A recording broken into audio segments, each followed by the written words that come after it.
Welcome to another episode of the Lyceum of History, the origin of the alphabet. We have two main video goals today.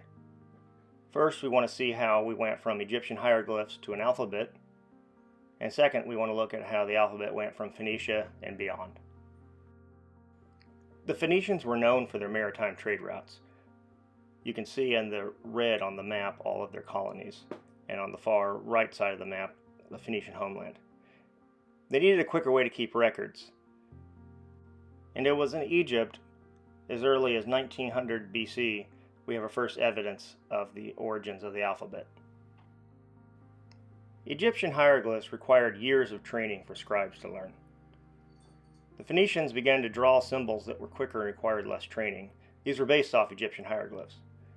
You can see on the chart on the left how hieroglyphs slowly evolved into simpler forms the Phoenicians created that were much easier to use, and therefore more people could understand them and required less training than a scribe would take to learn Egyptian hieroglyphs.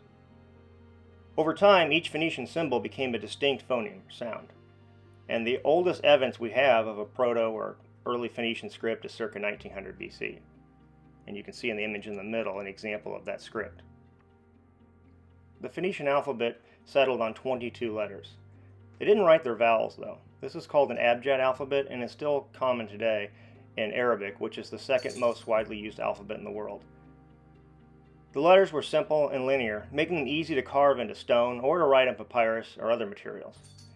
And initially, the script was written from right to left, a feature you still see in most Semitic languages like Arabic and Hebrew. What made it different was the alphabet was purely phonetic. And you might recognize some of the letters in the alphabet. You can also see the example from the 8th century BC of the Phoenician alphabet carved into stone. The Phoenicians, being traders, took this alphabet concept with them. And what's amazing, all alphabets in the world, with the exception of the Korean alphabet, can trace their origins to the original Phoenician alphabet.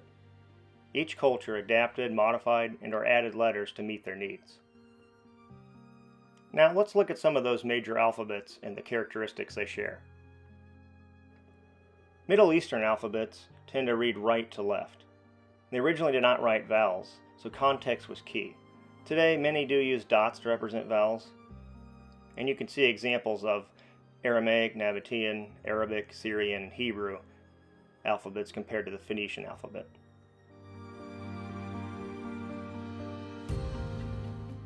Greek and Latin alphabets. The Greeks were also known for maritime trade. The Greeks adapted Phoenician letters they didn't have sounds for to write vowels.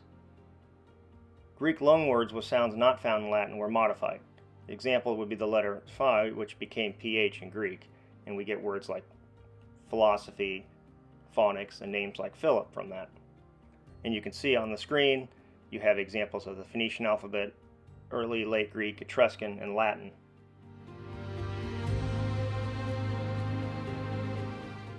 Next, let's look at the Greek and Cyrillic alphabets. The Byzantine Empire was centered in Constantinople and used Greek as both the language of trade and administration. And they sent Christian missionaries to the Slavic peoples.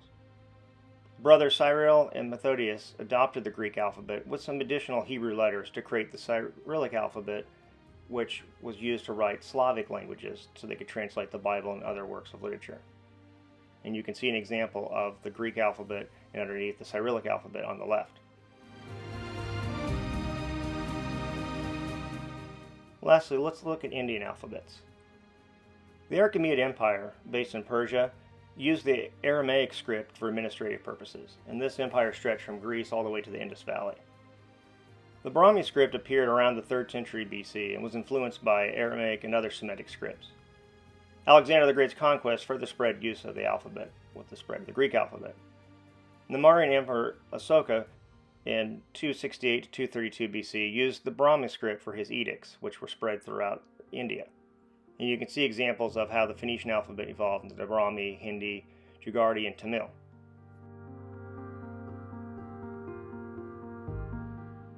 To summarize, the Phoenicians began writing simplified Egyptian hieroglyphs circa 1900 BC. The Phoenician alphabet spread via trade. The alphabet was easy to adapt to other languages. All alphabets, except Korean, descend from the original. So next time you see an alphabet, whether it's Ethiopian's Amharic, Arabic, Latin, or Cyrillic, Greek, or anything else, you know that it can all be traced back to the original Phoenician alphabet. Thank you so much for watching this video from the Lyceum of History. If you liked it, please give it a thumbs up and consider subscribing for more videos from the Lyceum of History.